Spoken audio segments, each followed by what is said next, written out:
Si revisaron el cuarto módulo y me lograron entender, yo los invité a que vieran el tema de la planificación como una integración, ¿ah? Lo conceptual que vieron conmigo, expresiones institucionales que vieron con César Pagliai, y las metodologías y las técnicas que vieron con la profesora Belén Ortega, ¿no? Idealmente, porque la justificación pedagógica, digamos, es que este módulo permitiera aplicar, ¿m?, en un programa, en una política, en un proyecto, en una experiencia real, ojalá, sobre todo dado el perfil de ustedes, lo aprendido en los otros módulos, ¿ya? Ustedes ya se deben saber de memoria que dada la pandemia, todo lo que hemos vivido en los 2 últimos años, ese es un propósito bien utópico quizás, que lo podamos concretar. Entonces lo que yo les propongo es que voy a hacer un resumen de este módulo, voy a destacar lo que yo pienso que es lo más importante, ¿ya? De manera que ustedes puedan, ojalá, profundizar, preguntando, compartiendo consideraciones, tanto de este módulo en específico, que es la planificación, como del diplomado en general. Me gustaría conocer sus valoraciones. En el equipo CEDET USACH me corresponde ser el director académico de este programa, por lo que voy a agradecer sus valoraciones aquí en línea como insumo para el mejoramiento continuo, ¿ya? Voy a proceder entonces, Sara, Milena, Marisol, ¿ya? Voy a compartir esta breve presentación que tengo. Es parte de la presentación que subimos.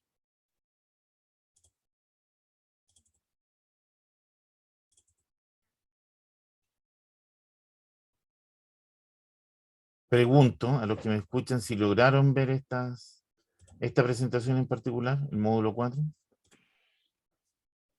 Sí. Muy bien.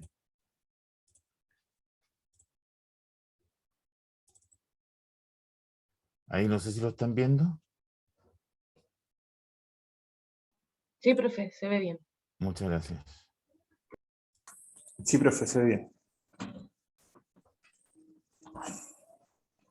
Bueno, voy a tratar de no gastar mucho tiempo porque están los audios en la plataforma que ustedes pudieron conocer, y voy a centrarme en lo que yo considero, repito, lo más esencial de estas materias, de manera que podamos intercambiar opiniones. Repito, opiniones, dudas, inquietudes, propuestas que vengan de este módulo, pero también, idealmente, incluso de los módulos anteriores, ¿ya?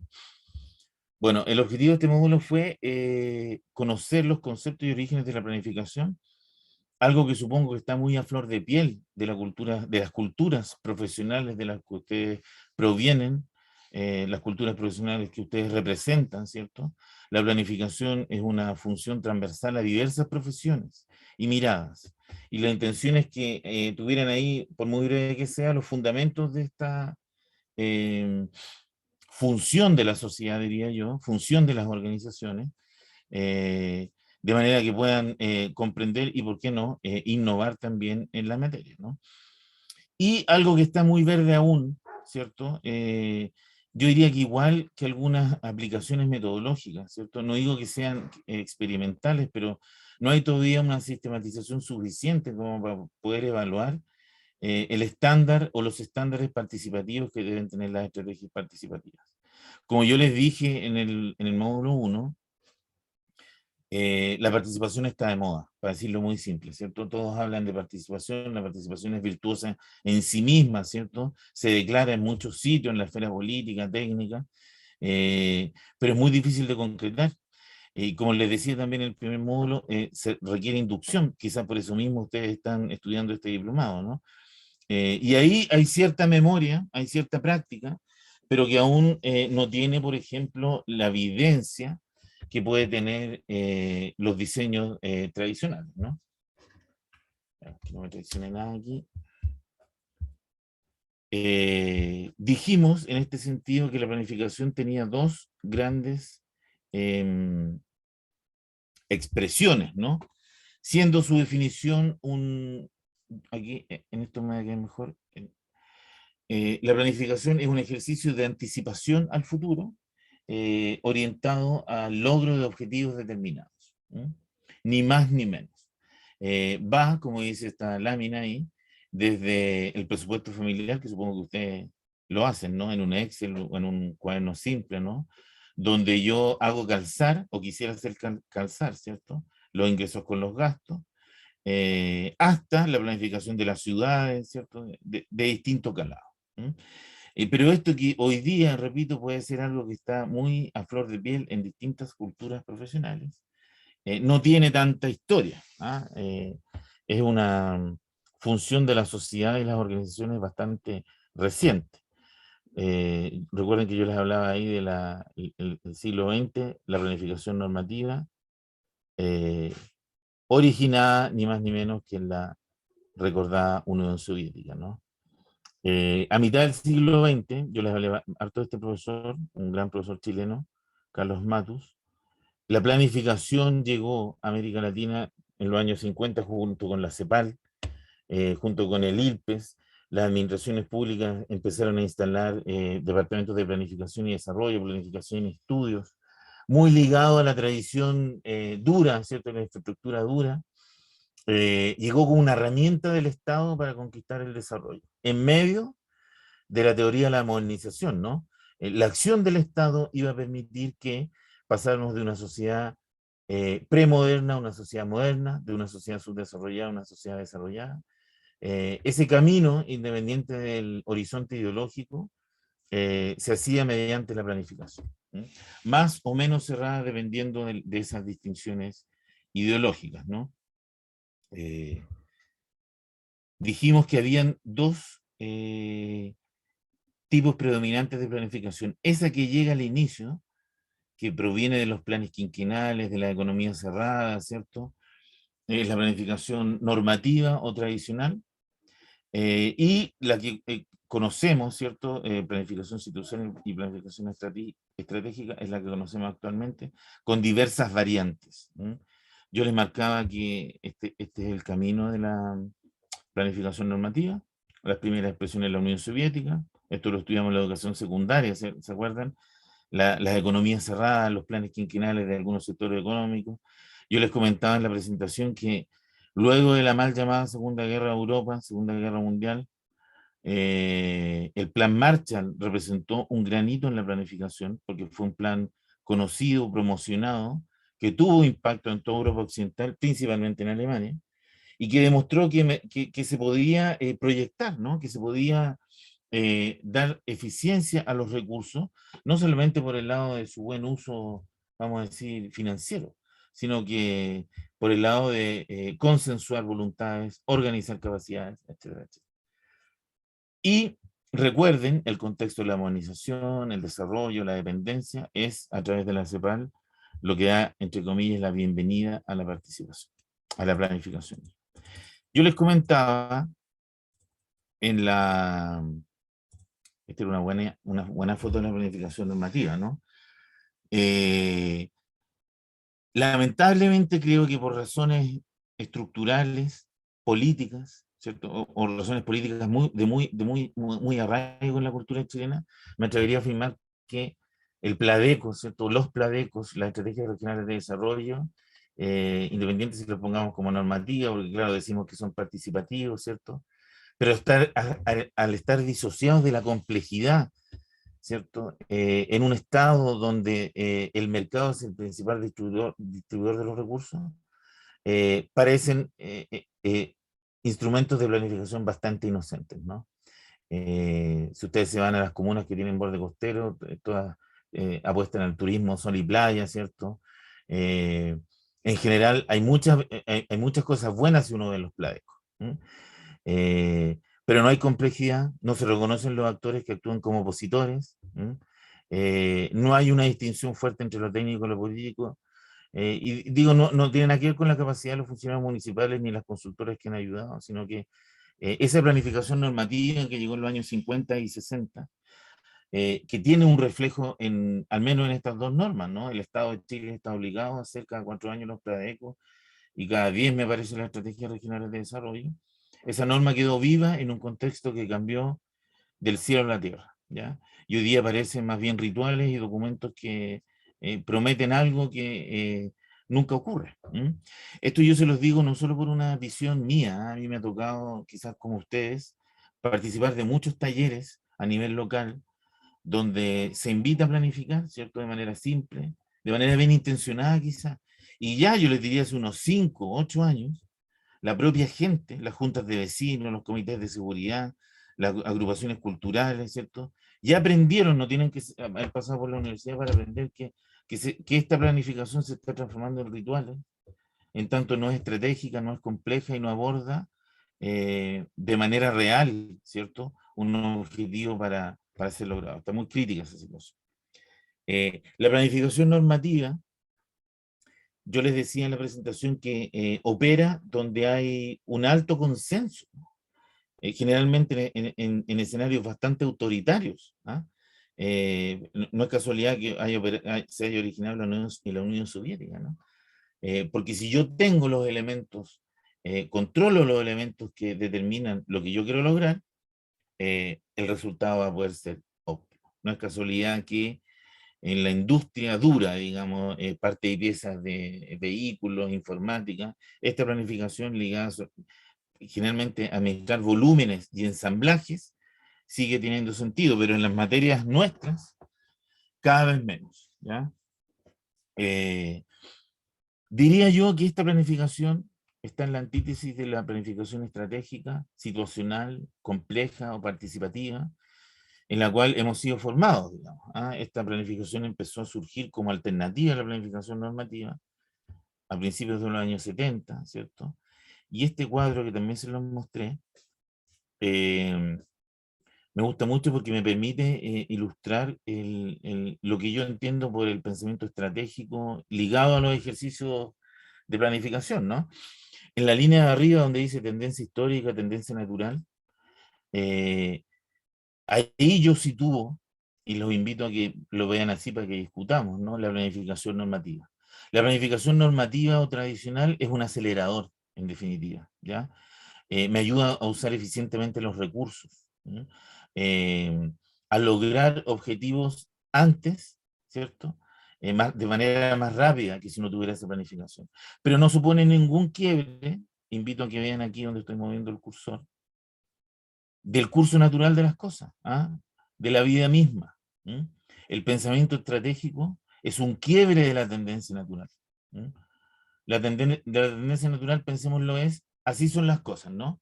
O Dios lo quiso así, ¿ah? O las cosas son así. Ese pensamiento, la tendencia natural, un programa estratégico, por supuesto que un programa participativo, quiebra esa tendencia natural. Y la planificación estratégica participativa se trata de construir escenarios distintos al escenario que tendríamos sin hacer un ejercicio reflexivo al respecto. No sé si me entiende.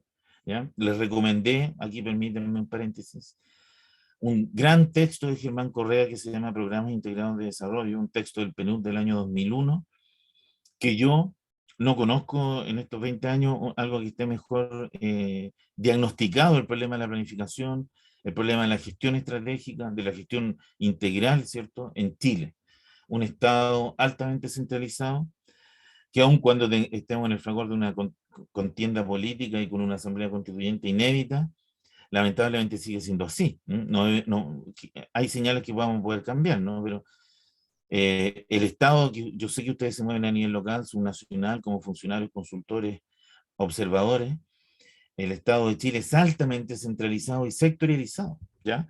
Y la construcción de programas estratégicos verdaderos, profundos, es compleja, ¿ya? Quedémonos con la idea entonces que cuando estamos diseñando un programa participativo, un programa estratégico, no estamos solo acelerando objetivos, no estamos juntando fuerza para que las cosas salgan más rápido. Estamos construyendo escenarios distintos a lo que ocurriría si no interviniéramos en un determinado campo. ¿Ya?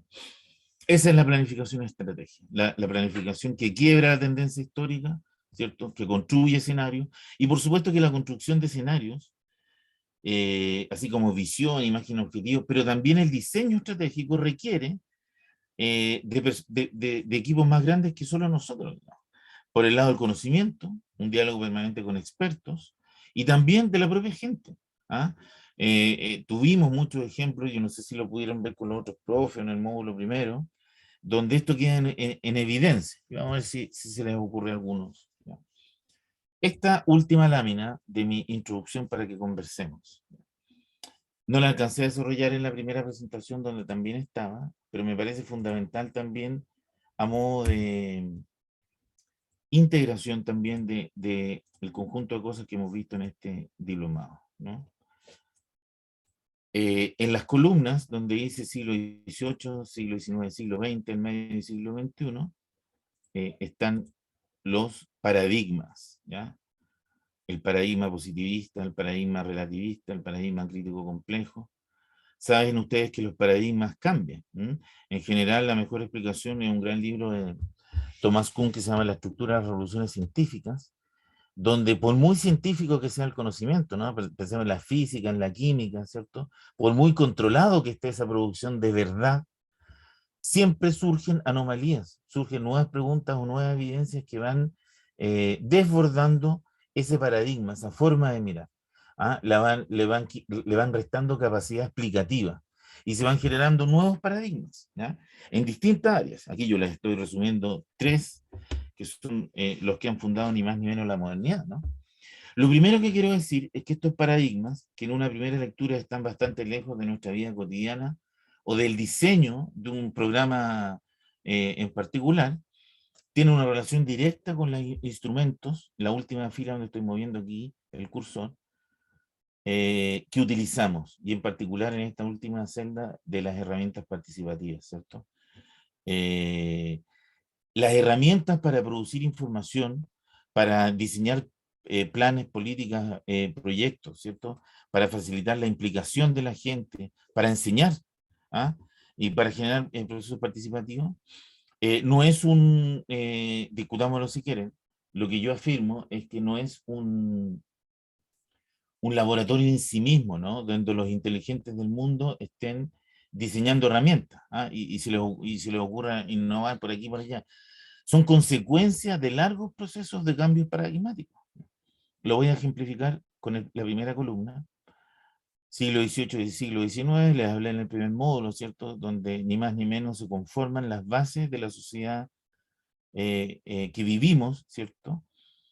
En ese momento, el paradigma que sustenta el pensamiento científico, que se está recién desprendiendo del pensamiento religioso, que está adquiriendo un rasgo plural, ¿no? O civil, ¿no? Tiene muchos adjetivos, pero que cada vez se abre más, y hoy día, digamos, eso es una gran virtud, el conocimiento está bastante abierto, ¿no?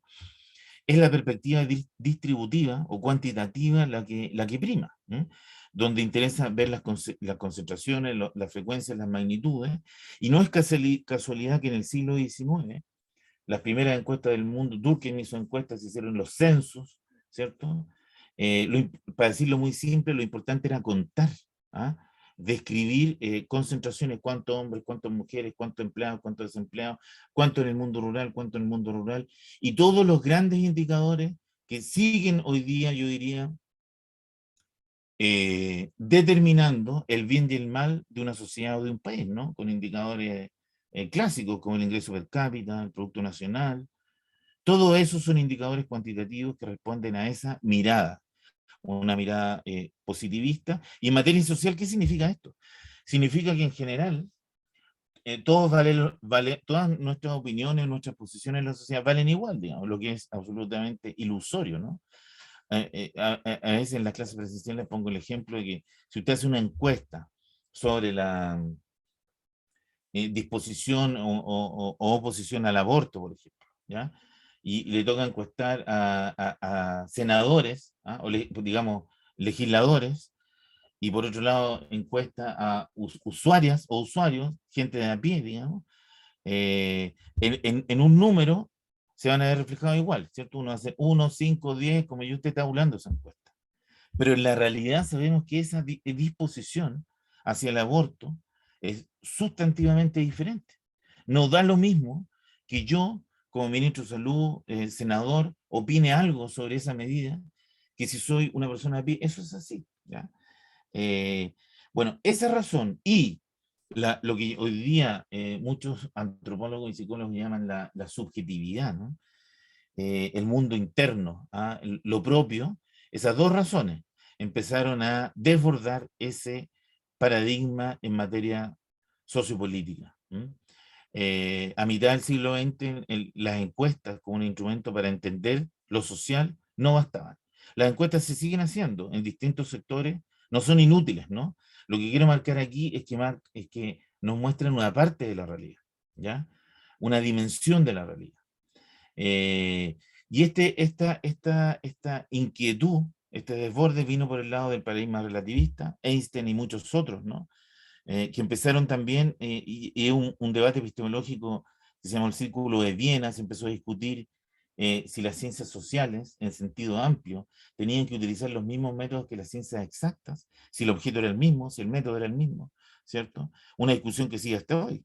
Y se generaron nuevas, yo diría en particular, gracias a las disciplinas del trabajo social y la antropología, esas dos disciplinas han aportado mucho a las metodologías cualitativas, ¿no? La psicología, la sociología.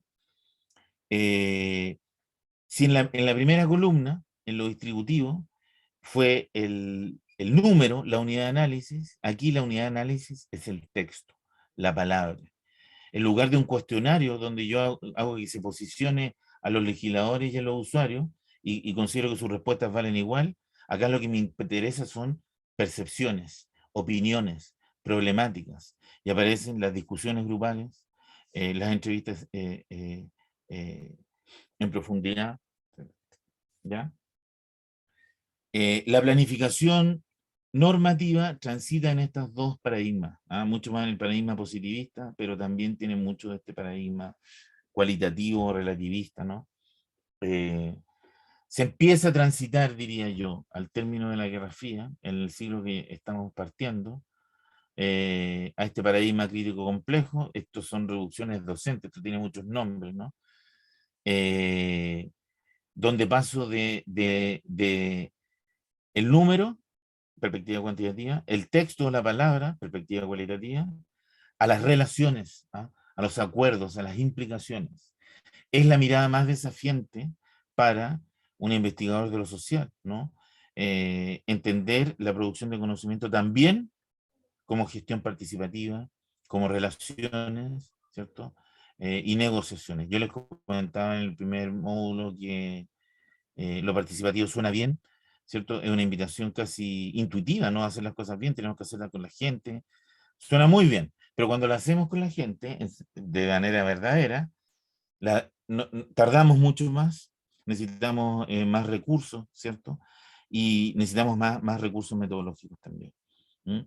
La planificación participativa, por lo tanto, responde a este paradigma crítico complejo, utiliza herramientas cuantitativas, utiliza herramientas cualitativas, pero reconoce que ninguna de las dos por sí misma puede dar una imagen integral de lo social, del espacio que está reconstruyendo, y sobre todo que ninguna de las soluciones puede venir de manera exclusiva del mundo de los expertos, del mundo de los técnicos, sino que de esa conversación junto con los usuarios, con los afectados. Esto ha tenido un reflejo en agentes del capital o empresas a través de los departamentos de gestión de controversia, relaciones sociales, relaciones comunitarias, ¿cierto?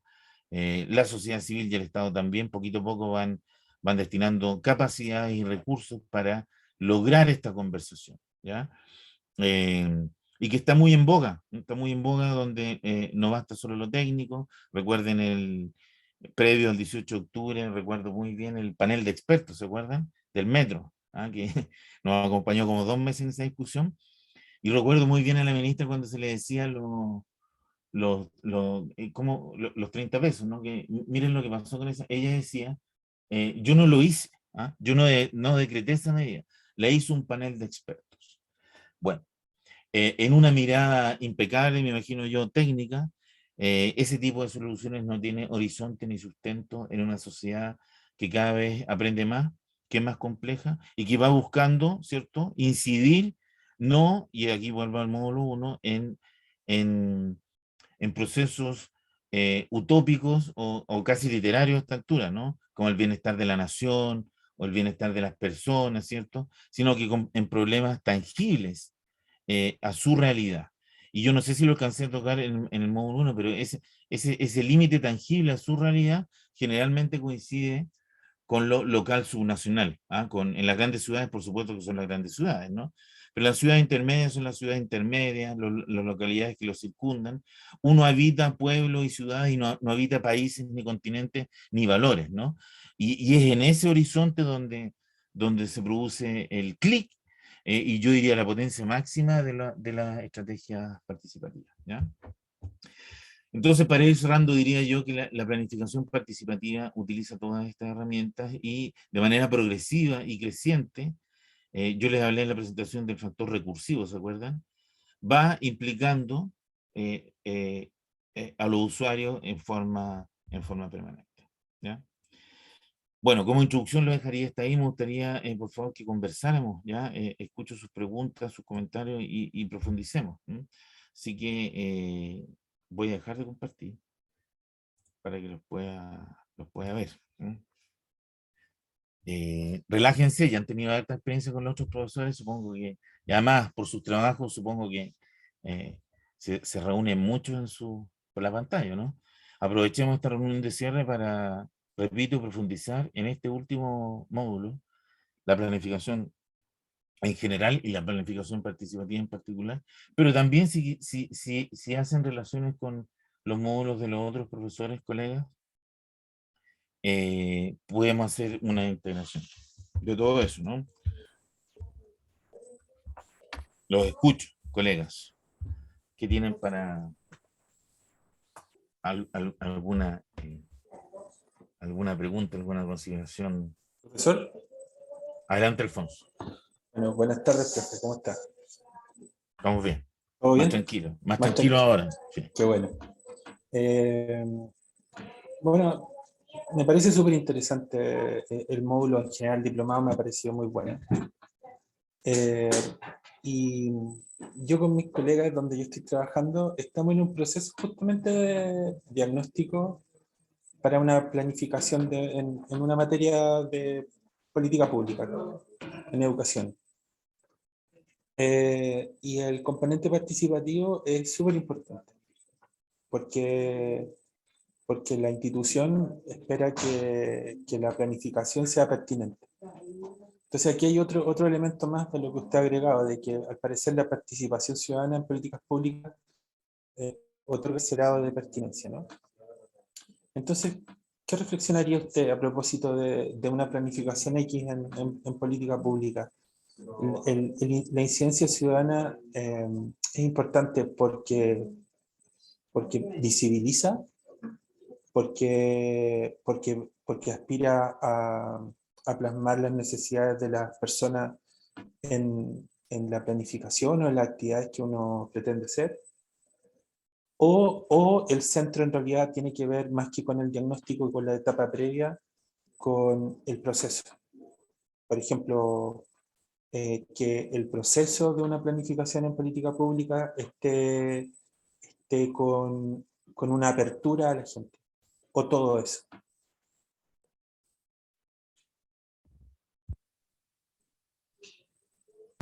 Gracias, Alfonso. ¿Me escuchan bien, cierto? Sí, súper.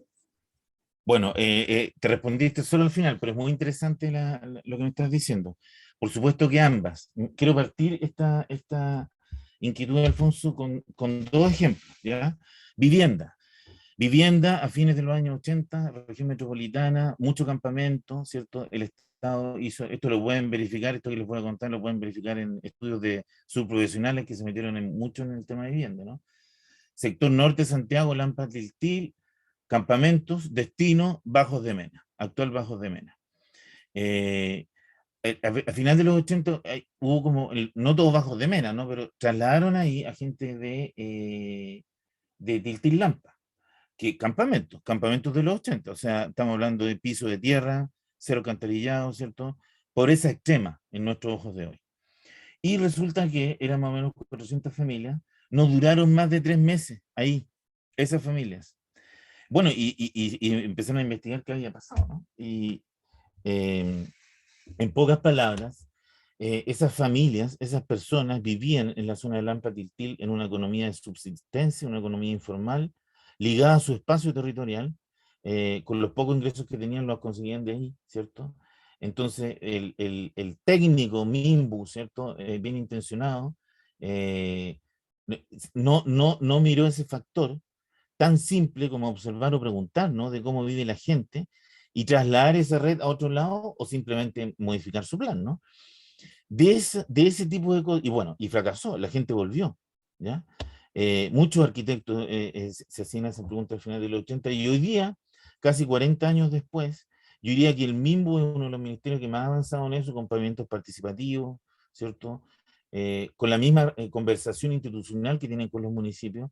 Hay una voluntad en ese ministerio, mucho más que en el MOP, que el MOP está partiendo, pero hay una voluntad en todos los ministerios del Estado, hace unos 10 años, diría yo, antes de la ley 20.500, desde el 2015 incluso, de empezar a escuchar, ¿ah? Algo tan simple como eso. Y eso, claro, eso revierte a algo que dijimos en clase, que es la arrogancia del conocimiento experto, ¿cierto? No en Chile, en todo el mundo, ¿cierto? Porque salimos de que la verdad está ahí, el bien hacer está ahí, pero empezaron a aparecer muchos ejemplos. Por ejemplo, no sé si se acuerdan, en Santiago, el Transantiago, el puente de San Diego Bandera, en el año 2007 lo tuvieron que hacer 3 veces. Lo tuvieron que rehacer por el tamaño de los buses, ¿cierto? O sea, hay muchos ejemplos donde, y aquí empiezo a responder, Alfonso, la pertinencia de una medida, por muy justificada técnicamente que venga, no tiene horizonte si no algo tan básico como observar lo que pasa ahí, en el caso de la gente, preguntar a la gente. Y yo les decía, el primer módulo, preguntar a la gente y hacer las cosas participativamente suena bien, suena potente y suena fácil incluso. ¿Cuál es el punto? Yo lo insistí mucho y es también un llamado respetuoso y humilde hacia ustedes que están interesados en estas materias, para que no se desanimen, digamos. ¿Ah? Porque yo les decía que esto de que el conocimiento experto se iguale con el conocimiento popular, que lleguemos a hacer acuerdos, ¿no? Para la orientación de una política, es algo absolutamente contraintuitivo. Le podemos poner 50 años de antigüedad, pero el poder se ha relacionado con las poblaciones de otra manera, digamos, ¿ah? Y lean a Foucault y ahí tienen, oye, ahí hay todo un mundo, ¿ah? La gente se autocensura, ¿ah? La gente no está acostumbrada a expresar sus opiniones, la gente es temerosa, no solo en Chile, esa cuestión no es idiosincrática. La conversación en el sentido amplio del poder con los usuarios está recién comenzando, ¿ya? Porque, por ejemplo, la satisfacción usuaria orientada al mejoramiento continuo y al mayor margen y al lucro de las empresas privadas también es reciente. Y también han empezado a rediseñar sus procesos por esa vía, ¿ya? Entonces, yo diría, lo primero es que otorga pertinencia, y esa pertinencia va en el diseño, ¿ya? Y lo segundo del proceso, porque también digo, Alfonso, que es útil, porque hay un tema con la apropiación de los bienes, ¿ah? El ejemplo más nuevo, no sé si vieron la noticia esta semana, con lo que está haciendo el metro, con las nuevas estaciones de la línea 8, destinando un presupuesto impresionante. Pero yo les digo impresionante, los ingenieros tradicionales deben estar pegándose cuchilladas, digamos, de lo que están destinando a conversar con la gente para definir los colores de la estación, los accesos de la estación, el color, el tipo incluso de gráfica, creo. El metro decía que iba a proponer, ¿cierto? Porque eso facilita la apropiación, el cuidado, ¿cierto? No asegura que frente a nuevas situaciones de agitación social que, entre paréntesis, son propias de la sociedad moderna, haya destrucción, ¿no? Pero acerca, ¿ah? Lo ajeno de algo que llega y se instala, empieza a decaer, empieza a ser. Entonces, para cerrar mi respuesta, diría que ambas, tanto el proceso como la pertinencia técnica, ¿cierto? Son muy útiles y necesarias, tanto en diseño de obra gruesa, infraestructura dura, como puede ser el metro, donde una participación, yo diría, hace 10 años se veía lejos, ¿no? Y hay varios colegas trabajando ahí, etcétera, etcétera. Hasta cosas que nos pueden ser más familiares, como entre comillas, lo que queda encerrado en lo social. ¿Mm? En ambas siempre es importante ese diálogo, digamos, es un principio. Junji, ok, sí, muy bien, sí, sí. Algo conozco de la Junji. Yo les decía, Alfonso y colegas, que eh, no hay mucha sistematización, ¿cierto?, de lo que hemos hecho participativamente, pero sí, se los dije en la grabación, si pensáramos qué distingue a un ejercicio participativo de un ejercicio tradicional, yo les decía el momento, la negociación inicial, ¿no? En el lenguaje técnico estatal, la preinversión en sentido amplio, ¿no? El sondeo. ¿Ah? Cuando yo digo que el conocimiento experto no debe mandar a una experiencia participativa, por supuesto que de ahí van a nacer las preguntas, ¿no? Van a nacer las buenas prácticas, hay una intención política, técnico-política, ¿cierto? Pero hay que darse unos meses para poner esos objetivos. Y eso es lo difícil en todos los servicios, porque después viene el fantasma de la empresa y el control de gestión, que tenemos que juntar las plata, y donde estos diálogos son ajenos, ¿no? Bueno, pero ahí los funcionarios que estamos, los profesionales que estamos en esta trinchera, hay que hacer ahí un dribbling, ¿no? Y hay que navegar, porque llegar y traducir esas preguntas de un experto, esas inquietudes, ¿cierto? Esas ganas de innovar, como les digo, esta gana que seguramente tuvo el arquitecto en los años 80 de trasladar a esa gente de Lampa abajo de Vena, no creo que haya sido malo, ¿no? Pero llegar y ponerlo y lo hacemos porque nosotros somos los que sabemos, para revertir eso se requiere tiempo, no solo se requiere que lo declaremos. Escuchar a la gente, hacerla hablar, como hablamos en el sociograma, supongo que con la Belén vieron harto estos temas, ¿no? De conectarse con la gente y poder trabajar productivamente con la gente, ¿no? Eso es sumamente difícil, ¿ah? Ese primer paso. Entonces yo le decía, dense unos meses, tómense un tempito, ¿ya? De agregar, y quizás el diseño va a cambiar un poco, quizás no va a cambiar tanto en el papel, ¿ah? Uno va a decir, no, esta cuestión hasta yo me la pude haber imaginado, ¿no? Pero el proceso, segunda parte de tu pregunta, sí va a cambiar, se lo aseguro. ¿Ah? Profe, Dígame. no, que quiero compartir una vieja anécdota de participación ciudadana de los que somos del sur. Ya. No sé si usted ubica la UFRO, en Temuco. Sí, claro que sí. Bueno, en su sede principal es una doble vía que va hasta Puerto Saavedra, hasta la costa. Esa calle que está Ya, frente, sí, sí, esa sí. calle que está frente a la UFRO. ¿Avenida Alemania o no? No. No, La UFRO es de la Católica. Yo estudié en la Católica de Temuco, ya. pero fuera de la UFRO, digamos, hay una doble Caupolicán, vía. Caupolicán, porque hay una No, calle no, muy larga en Temuco. claro, como Ese es Ya, ya. Francisco Salazar. Francisco Ya, Salazar. ya. Ya. Entonces, hay una vieja anécdota de que en los 90, principios de los 90, pusieron ¿cómo se llama? Un paso sobre la calle, que era muy típico de la zona central.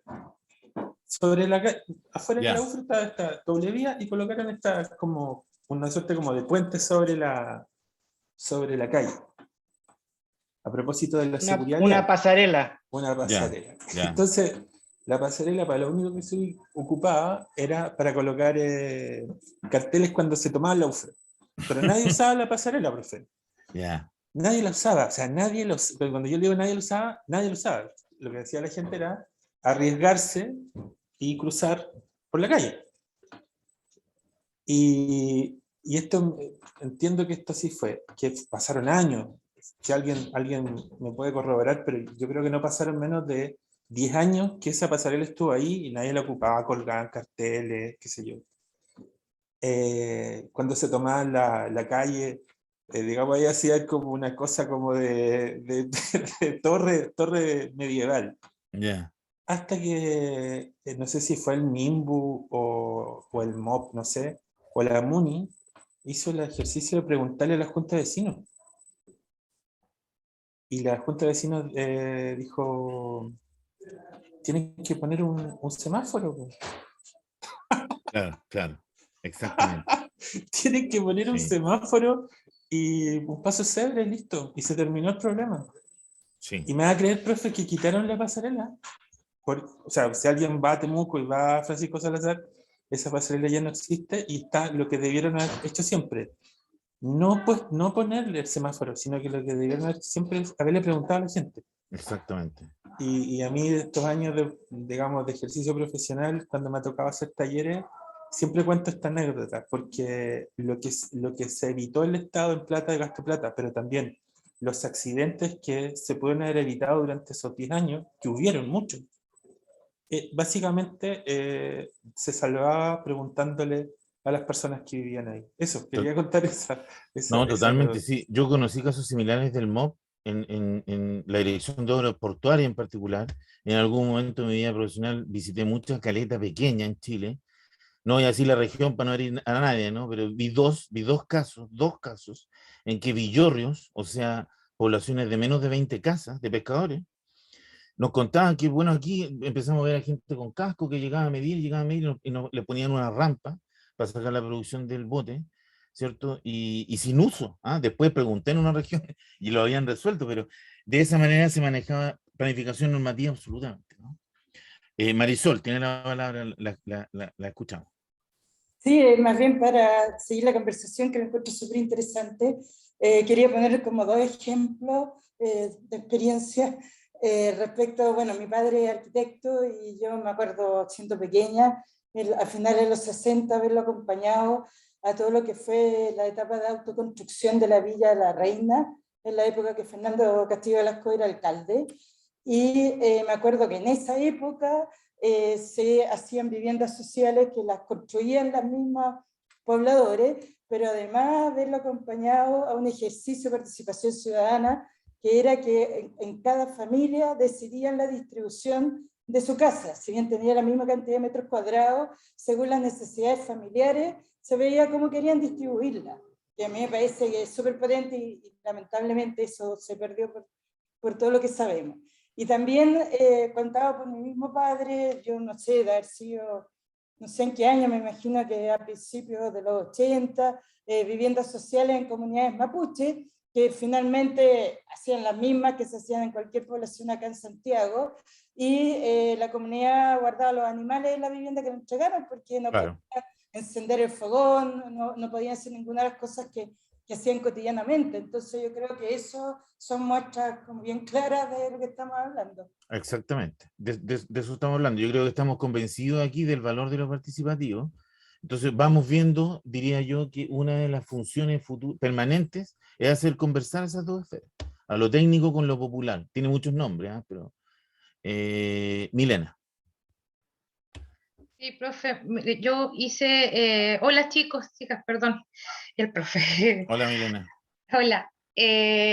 Bueno, yo hice mi seminario de título para la titulación de trabajo social en una evaluación de impacto de una erradicación de 3 campamentos en Osorno. Y la hice en ese sentido porque yo, cuando hice la práctica de primero, la hice trabajando en ese campamento, con ninguna herramienta, sino que es como cantinflando lo uno que puede hacer sin ninguna herramienta, digamos, profesional, pues, sino que lo que hacía, estábamos los alumnos en práctica de la ULA, estábamos el programa Chile Barrio, estaba el Hogar de Cristo y una fundación, que se suponía que iba, cuando se construyeran las casas, la erradicación del campamento, iba a hacer algunas mejoras en esas casas cuando se trataba de familias numerosas y todo. Se trataba de familias muy numerosas y que el serbio ponía, por ejemplo, un dormitorio más, la fundación ponía otro dormitorio. El tema es que después, en los otros años, uno hace prácticas de otros tipos y se desempeña en distintos lugares, y cuando ya quise hacer la evaluación de impacto, ya para titularme, efectivamente la gente se fue para allá, y las casas estaban al 20% habitadas. La gente se fue de ahí. Primero porque quedaba en otro sector, los campamentos estaban ¿cuánto se llama esto? En un sector y los trasladaron al otro lado de la ciudad. Ellos tenían toda una cultura, por ejemplo, ligada al río. Sacaban la leña porque cuando había temporal el río acarreaba la leña. Entonces ellos iban a sacar en ese momento ahí lo que acarreaba. Allá donde estaban en Rahue ya no tenían nada, era cemento y tierra, ningún equipamiento comunitario, no había nada, habían como 2 columpios y no había nada, entonces estaba todo fuera, fuera, fuera. Y claro, y todo decía, pero que aquí se hizo el acompañamiento. Y cuando uno revisaba, claro, había sido encuesta, había sido todo enfocado en la casa misma, pero no tampoco en la habitabilidad ni en la asociatividad que tenían que tener los vecinos, nada. Se entraron yo la escoba, como eran distintos campamentos, se entraron a robar entre ellos, quedó la escoba. Entonces se volvieron al campamento y se volvieron a instalar. Y claro, eso fue terrible. Y acá también en Valdivia también hay unos elefantes blancos. Pues hay gente, no sé si te acuerdas, Alfonso, de la rotonda que está allá de Zabala. Este también es un programa Quiero mi barrio que se hizo, lo primero que se hizo del Quiero mi barrio acá. nadie lo ocupaba, y era un centro para tomar, para fumar, estaba tomado Sí. por gente de calle, y ahí está. O sea, es una tremenda construcción, pero que no tenía pertinencia alguna con las necesidades que tenía esa población. Entonces, efectivamente, a mí me pareció, y ya para cerrando el comentario, me pareció súper interesante el diplomado en general. Ha sido súper bueno, creo que el tiempo de clase y de poder tener las distintas opiniones hace que se nutra el conocimiento entre todos y todas, y eso es súper bueno. O sea, las experiencias de cada uno, de cómo desarrolla cada uno y las impresiones que tiene de su trabajo o de lo que se puede desarrollar, es súper interesante. Creo que el aprendizaje, no solamente cuando viene desde el docente, sino que cuando puede ser compartido, se apega a la realidad también, pues entonces eso también da un aliciente. Creo que es bueno poder establecer redes también de otras regiones para poder, no sé, pues aprender entre todos y eso. Sí, profe, como usted es el coordinador dijo que era Sí, sí. ya. Entonces, a nosotros no nos han entregado la nota de la última prueba. Seguimos pendientes. Y no sabemos qué nota tenemos. ¿De cuál módulo? Del 3. Ya. ¿Del 3, cierto, chicos? Del 3, sí. Con la profe Belén. Sí. Yo les voy a recordar. Sí, sí, sí. Me gustaría hacer una pregunta. Sara, adelante, por favor. Siento que obviamente todos vamos a tener una lista prácticamente infinita como de ejemplos de esta planificación normativa en que obviamente ha salido totalmente ineficiente, ineficaz, como lo que hemos hablado, lo que han compartido varios compañeros. Pero ¿hay alguna experiencia que pueda ser más o menos popular para que lo ubiquemos, digamos conocida, me refiero popular, en que se acerque aún más o podamos hablar que efectivamente se dio una planificación más bien participativa como ejemplos positivos para tomarlo así como experiencia? Sí, o sea, hay varias, digamos, en América, varias para mí, no sé si tendrá el mismo valor para ti o para ustedes, pero lo que pasa es que yo tengo algunas desviaciones históricas. Ya me he dado cuenta que a veces exagero con eso y me doy mal a entender, pero por ejemplo, a mí me parece que los presupuestos participativos que surgieron en Porto Alegre, que han habido alguna experiencia en Valdivia, han habido alguna experiencia en Pudahuel, es una experiencia concreta, creciente, de una nueva gestión pública. Ya dije lo que vi en el MOC y en el MIMBU, que son dos tremendas instituciones en el Estado de Chile. De poquito a poco, ahí se han hecho cosas. En las direcciones provinciales de salud, Talcahuano, O'Higgins, por ejemplo, no te digo que hay una revolución participativa, ¿no? Pero los planes de esos servicios de salud se han enriquecido por este tipo de prácticas. Y ahí también ves algo que yo no sé si transmití en lo que mencioné, pero esto es bien heterogéneo, ¿no? Esto no va a ser consecuencia de un aprendizaje homogéneo de la sociedad civil de Arica Magallanes, ni siquiera de los servicios públicos. ¿Se acuerdan cuando yo les decía el sociograma? El sociograma muestra quién es quién en el territorio y no quién debiese ser. Las cosas son como son y no como debiesen ser. Entonces, yo diría así, muy a la pasada, por ejemplo, el caso de Bahuel me ha tocado conocerlo en profundidad, y tampoco, digamos, hay una fiesta, ¿cierto?, entre la sociedad civil y el municipio, pero ellos comparativamente no se logran, están muy avanzados en esa materia, en presupuesto participativo, digo, en gestión ambiental, ha habido una conversación, ¿ya? Pero mira, Sara, es importante lo que tú me dices porque me hizo acordar de algunos ejercicios que ojalá alguna vez hagamos si nos encontramos en algún lado, digamos. La planificación normativa queda corta en los temas que nosotros estamos conversando, pero tiene una utilidad, digamos, tiene un sentido. Porque recuerden, yo les hablé de la planificación participativa, es planificación estratégica, y eso significa quebrar la tendencia natural, reflexionar sobre alternativas, ¿cierto? Darle un tiempo al principio, al final. Pero yo les pregunto a ustedes, colegas, si tengo dos pueblos separados por un río, ¿cierto? Y mi objetivo es conectar a esos pueblos, yo voy a hacer una consulta, ¿sí? ¿Cierto? Debe ser ahí. ¿Qué tengo que hacer para lograr ese objetivo, digamos? Que pues, me lo dijo la señora Juanita, me lo dijo el mejor arquitecto de Chile también, y yo, municipio, o bien voy a hacer un puente, ¿ya? ¿Qué tipo de planificación debiese yo desplegar ahí? Les pregunto. La Yo planificación creo que, entre... yo creo que primero hay que preguntar si se quieren unir, si hay relaciones, si Sí, necesitan cruzar, porque quizás no necesitan cruzar el río, necesitan ir más al cerro, no sé, o bajar al mar, es que, mira, ahí voy. Ese, según digamos, sus temas productivos culturales, no sé. sí, sí, eso lo debiésemos hacer siempre, como le dije a Alfonso al inicio, ¿cierto? Estar sondeando, estamos ahí. Lo que les quiero decir es que hay situaciones, ¿sí? Sobre todo en infraestructura, donde la planificación normativa sirve, la planificación tradicional sirve. ¿Ah? ¿Por qué? ¿Cuál es el punto que quiero transmitir de fondo ahí? Ahí yo no voy a construir muchas alternativas, ¿ah? De saltar, digamos, o agarrarme un super dron. No, o sea, hay en infraestructura y en otras áreas de la realidad. Eh, Quizá en telemedicina, esta cuestión está recién partiendo, pero dicho de manera más directa. Hay áreas de la realidad donde la planificación normativa tradicional sigue teniendo sentido para las soluciones sociales. Cada vez menos, estamos de acuerdo, porque cada vez menos las soluciones, que eso lo dije en el módulo 1, se van haciendo más diversas también. ¿Ah? Eso no es por voluntad de quien nos gobierne ahora o después, sino que el propio aprendizaje, no solo de Chile, es un proceso de aprendizaje global. Piensen ustedes, por ejemplo, a principios del siglo XX en América Latina empezó a aparecer el usuario de las políticas públicas. En el siglo XIX no existían políticas públicas directas, ¿cierto? Era de sanidad, de aguas limpias, digamos, pero cuando ya se empieza a ver a los niños, a las personas, los derechos de los niños, el derecho a las sillas, ¿se acuerdan? Bueno, piensen en ese ciudadano o ciudadana, ¿ah? Y un metodólogo profesional como nosotros, extraterrestre, ¿no? Que haya llegado en 1910 y que le haya preguntado, que haya tratado de saber qué les pasaba. Yo les aseguro que ahí no se hablaba de, ¿ah? Habían mundos, habían precipicios de diferencia de distancia. Ese acercamiento no proviene solo del pensamiento participativo, ¿ya? Eso es lo que yo quiero, o de los valores de la participación. La participación en ese sentido es un vehículo, ¿ah? Es un camino que la sociedad civil, para decirlo más simple, la gente, ¿cierto? Los pueblos, chicos, grandes, medianos, han ido recorriendo, fruto de su aprendizaje, fruto de sus frustraciones, fruto de sus luchas, fruto de su liderazgo.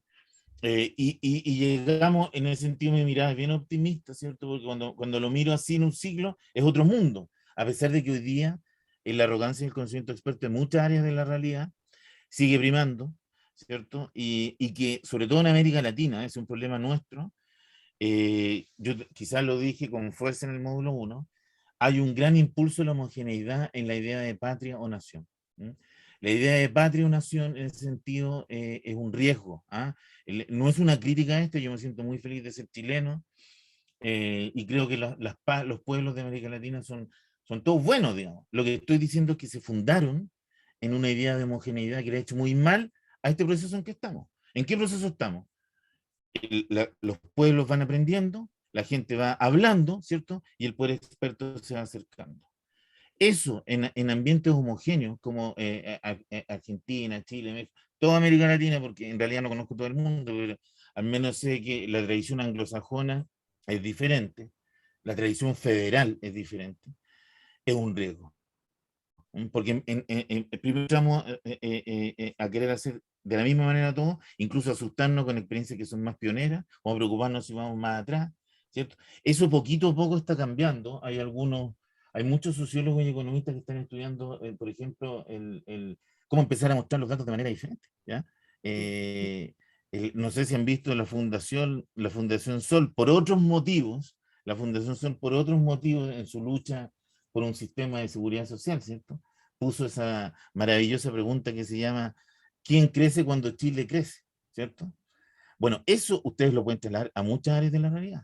Cuando se dice, no sé, la tasa de embarazo adolescente, digamos, porque yo le aseguro, al menos que en España y en Francia, sería muy ridículo hablar de promedios nacionales cuando uno quiere hablar sobre el desarrollo social, ¿ya? Porque cuando yo tiro un promedio, que es la media estadística más usada en un territorio de 4.000 kilómetros, con población concentrada, ¿ya? Al final no estoy explicando nada. ¿Qué estoy explicando? Estoy explicando la tecnocracia del Estado-Nación, ¿ya? Y eso que es un tema gordo, ¿cierto? Está calando en los grupos intermedios, ya se están buscando, sobre todo en el mundo ecologista lo tienen súper claro, y necesitamos otra información, ¿ya? Entonces, nuestra pega es ir facilitando esa brecha que se está acercando. Usuarios, gente, sociedad civil, expertos y poder. ¿Ah? Nosotros transitamos ahí dependiendo del territorio, del sector de la realidad en que estemos trabajando, eso va a ser más fuerte o menos fuerte, ¿no? Por ejemplo, ustedes ya hablaron del el Ministerio de Vivienda y el MOP, lo que yo les cuento del metro, yo creo que esta es la primera vez que el metro hace eso, no sé si lo hice la última. O sea, las entidades ya van abriéndose este asunto. Y quiero compartir otra reflexión al escucharlo. Yo creo que, para decirlo muy simple también, hay que perder el miedo para bien y para mal de lo participativo, porque quizás desde el poder experto o el poder del Estado hay un cierto riesgo, ¿no? En que el poder experto, el saber experto puede preguntarse, ¿qué voy a hacer? ¿Ah? O cuál es el valor de mi conocimiento si me voy a poner a dialogar con un campesino, con una persona que apenas sabe leer. ¿Ah? Y puede haber un riesgo ahí. Y el riesgo del poder político es, ¿por qué tengo que hacer lo que me dicen otros? A mí me eligieron, ¿no? Yo estoy a pesar, porque yo les digo, a pesar del relato de que voy a reducir la delincuencia, la seguridad de candidatos de todo tipo, ¿no? En los últimos 30 años, también va calando. Bueno, eso también se va perdiendo o matizando cuando nos damos cuenta que esa persona de a pie, esa persona que recién está hablando, que recién está levantando la mano, no dice nada del otro mundo. ¿Ah? No quiere ni Corea del Sur, ni la regulación total, ni tampoco quiere Cuba. ¿Ah? Lo estoy extremando para que me entiendan bien. ¿Ah? No quiere que el log, en general, ahí, y eso hace muy bien a los distintos saberes y a los distintos poderes. ¿Ah? Porque hay un temor natural. Había un libro muy lindo en los años 90 de un profesor de ciencia política que se llamaba Luciano Tomasini, que murió, y el libro se llamaba ¿Qué espera la sociedad del gobierno? En los años 90, ¿no? Yo se los dije en el módulo 1, hay una evidencia que es políticamente incorrecto, no en un foro universitario como este, pero es difícil traducirlo, ¿no? El Estado no conduce a la sociedad. La sociedad es mucho más compleja que hacer clic. ¿Ah? Por ejemplo, el problema de los migrantes. Gobierne quien gobierne, no se va a solucionar en Chile. Ese problema tiene 30 años en Francia, Mediterráneo, respecto al mundo greví, porque la gente si no tiene que comer se mueve, aunque digan lo que digan los estados, ¿no? Si la gente no tiene que comer y hay una injusticia material tan grande, generalmente la gente rompe las reglas, ¿ya? Hay una realidad, ¿cierto?, que supera ese relato. Y eso yo creo que es bueno también ir aprendiéndolo con H, ¿ah? Dimensionando, porque eso yo creo que es. No sé si quieren compartir más. Ya, la grabación. Entendido. Colegas, no sé si tienen alguna impresión general. Marisol, ¿quiere decir algo? Sí. Adelante. Que bueno, delante hablé como de lo que estábamos conversando, pero también comentar que para mí ha sido un gran diplomado, la verdad que hace tiempo que no me atrevía a volver a estudiar, y la verdad que yo tengo harta experiencia y no sé, toda mi vida he trabajado con metodología participativa y en distintas instancias, y la verdad que siento que la mirada del diplomado, integradora, también con una mirada crítica, todos los aportes más prácticos, me ha servido mucho. Y así que estoy muy contenta de haber tomado la decisión. Y también lo que comentaban recién, esto de poder interactuar entre nosotros, creo que siempre hace falta, así que es súper. Y lo otro es que, bueno, como yo comentaba la otra vez, yo no puedo estar en muchas clases presenciales hoy día. Doy gracias porque la reunión de directores del municipio fue súper corta y me pude arrancar, pero en general todos los lunes tenía reunión hasta ahora. Entonces, Sí, me acuerdo conmigo, llegaste al último, pero llegaste. sí, pero ahora justo fue cortita, así que me arranqué. Pero bueno, yo les comentaba que estoy, bueno, de directora de desarrollo comunitario aquí en San José de Maipo, y en mi primera experiencia de trabajo en un municipio, además todavía en un cargo de este tipo, entonces igual ha sido interesante escucharlo a varios de ustedes. Bueno, dentro de lo que existe, el gran desafío que tenemos para el próximo año, actualizar un Pladeco de forma participativa de verdad, porque aquí nunca se ha hecho así, o sea, se citaba a 2 o 3 personas que sabían que pensaban igual que ellos, y finalmente para validar lo que ellos ya estaban convencidos, el Pladeco que tenemos en este minuto, además de todo eso, resulta que está escrito de una forma que es imposible evaluar nada, no hay Claro. dispositivo, menos indicadores, entonces la verdad es que quisimos evaluar lo que había y no tenemos cómo. Entonces, en este minuto tenemos el gran desafío y quedamos de acuerdo con el director de SECPLA que todo el proceso participativo del Pladeco lo voy a coordinar yo y él va a ver todo lo demás. Entonces, para mí, todo lo que hemos conversado y en este diplomado, la verdad es que me ha servido bastante y es posible que los esté molestando a algunos de ustedes con ayuda para el próximo año. Excelente, Marisol y Milena, me alegran mucho sus palabras.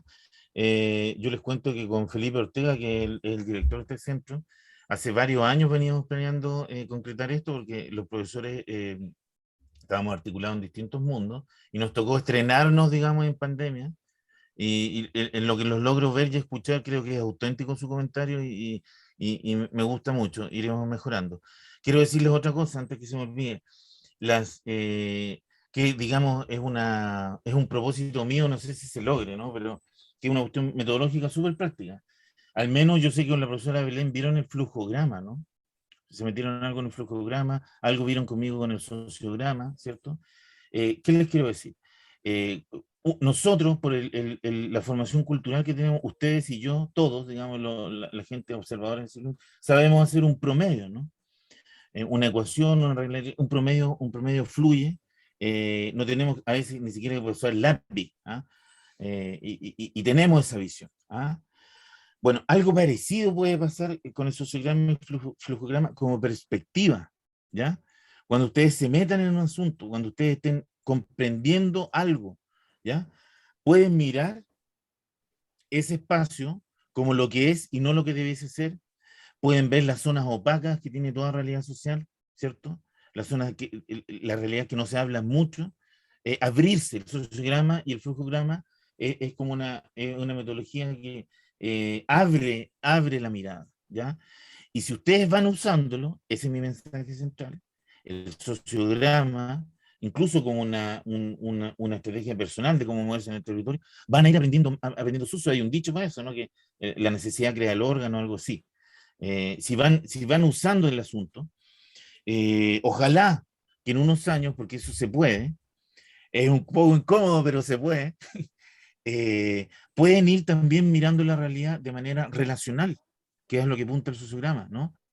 Y también menos inocente, porque cuando nos metemos las palitas con la gente, y si lo hacemos de manera intencional, nos vamos a asustar que en un barrio hay problemas de seguridad, se vende droga, hay prostitución, hay violencia, ¿cierto? Y eso está en los datos de manera separada, de manera muy, muy escondida, ¿ya?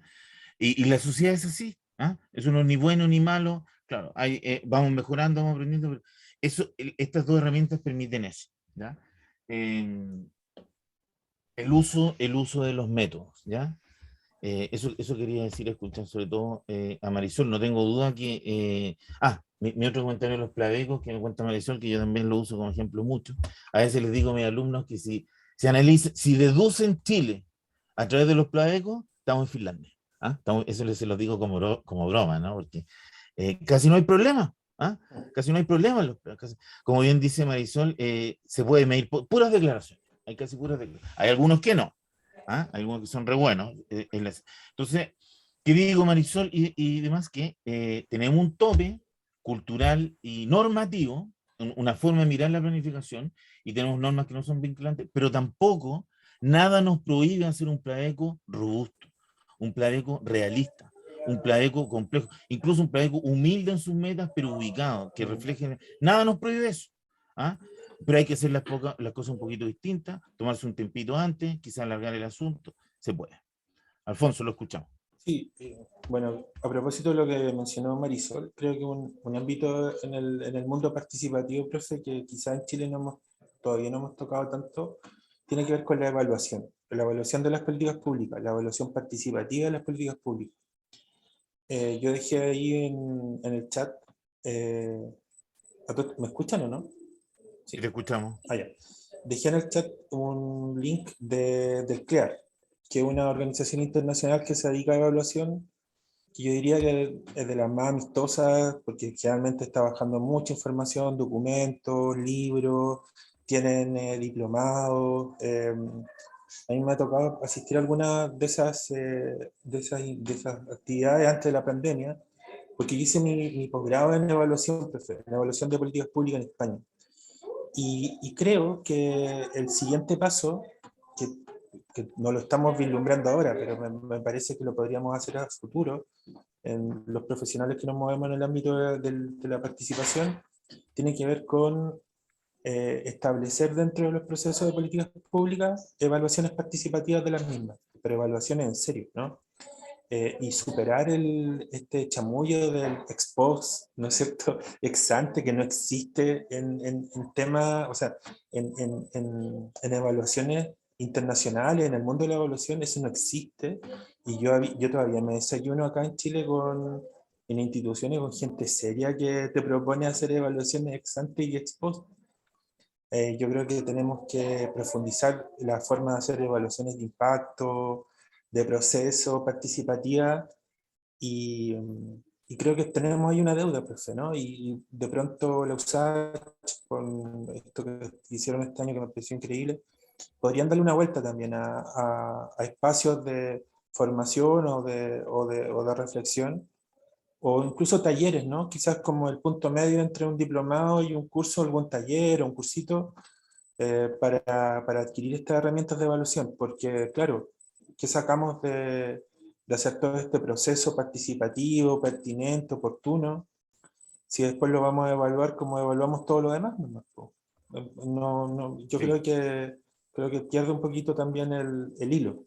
La sí, evaluación participativa es una valoración que es súper interesante, pero acá lo resumimos en juntar a la gente en una sede social a responder 3 preguntas.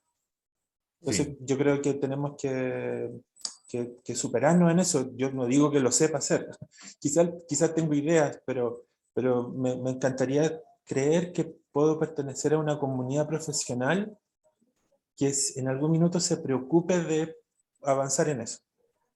sí. Entiendo el punto, Alfonso, y también comparto el diagnóstico, ¿ah? De cómo está nuestras capacidades profesionales en sentido amplio para evaluar, incluso para una evaluación tradicional escasa.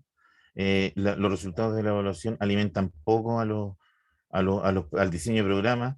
No les quiero transmitir mi frustración respecto a la continuidad de los programas públicos, porque a mí me ha tocado ver, yo tengo 49 años y trabajé 8 años en el sector público, y en esos 8 años, entre el 2002 y el 2009, o sea, vi cosas súper locas, ustedes las deben haber visto, digamos, de cómo la continuidad entre un gobierno y otro de tufómetro, para decirlo simple, lo que justifica ese miles de millones de pesos en inversión.